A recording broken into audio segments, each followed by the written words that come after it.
கர்த்தருடைய பரிசுத்த நாமத்திற்கு மகிமை உண்டாகட்டும். இந்த நாளிலும் உங்களை சந்திப்பதிலே கர்த்தருக்குள்ளே மிகுந்த சந்தோஷம் அடைகிறேன். சங்கீதம் 4:4 இன்றைக்கு நாம் தியானிக்க போகிறோம். நீங்கள் கோபம் கொண்டாலும் பாவம் செய்யாதிருங்கள், உங்கள் படுக்கையிலே உங்கள் இருதயத்தில் பேசிக்கொண்டு அமர்ந்திருங்கள். பிரியமான தெய்வ பிள்ளைகளை, சங்கீதக்காரன் இந்த 4வது சங்கீதம் 4வது வசனத்தில் இப்படி சொல்லுகிறான், கோபம் கொண்டாலும் பாவம் செய்யாதே என்று சொல்லுகிறான். ஆமை, நம்முடைய வாழ்க்கையில சில நேரங்களிலே நாம் திடீரென கோபப்படுகிறோம் பிள்ளைகளிடத்திலே. ஆமை, நம்ம பிள்ளைகள் ஒரு தவறு செய்யும் போது நாம் கோபப்படுகிறோம். பல இடங்களிலே சில நேரங்களில் நம்முடைய வெளிப்பாடு கோபமாய் செயல்படுகிறது. ஆனால் பைபிள் சொல்லுகிற, நீங்கள் கோபம் கொண்டாலும் பாவம் செய்வதற்கு ஏதுவாய் நீங்கள் கோபம் கொள்ளாதிருங்கள்.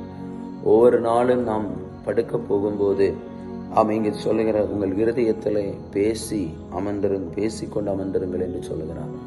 இன்றைக்கு ஆண்டவர், என்ன ஏதாவது தப்பு செய்தேனா? ஏதாவது நான் பேசினதில் குறைவு இருக்கிறதா?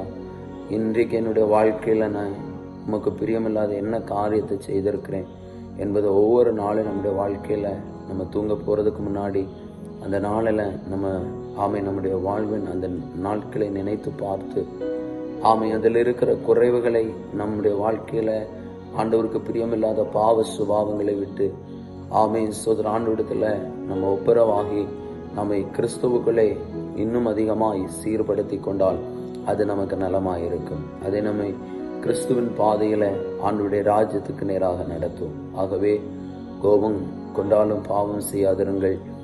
ஒவ்வொரு நாளும் கர்த்தரோடு பேசுங்க. சில நிமிஷங்கள் உங்கள் இருதயத்துல சிந்தனை செய்யுங்கள்.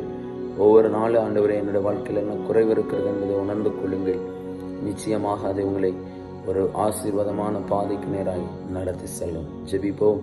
எங்களை அளவுக்கு அதிகமாக நேசிக்கிற பரலோக தந்தையே, அப்பா, கோபத்தினால் வரக்கூடிய பாவம் எங்கள் வாழ்க்கையில் வராதபடி எங்களை காத்துக்கொள்ளுங்க.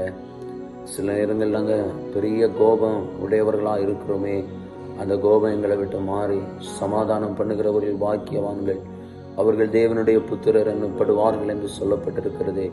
அப்படி எங்கள் வாழ்க்கையை நாங்கள் காத்துக்கொள்ள கிருபை செய்யுங்கப்பா. ஏசப்பா, ஒவ்வொரு நாளும் எங்கள் இருதயத்தில் நாங்கள் பேசி எங்கள் வாழ்க்கையில் இருக்கிற குறைவுகளை நாங்கள் விட்டு கிறிஸ்துவுக்குள்ளே முன்னோக்கி செல்ல பரிசுத்த ஆவியானவர் கிருபை செய்யுங்க.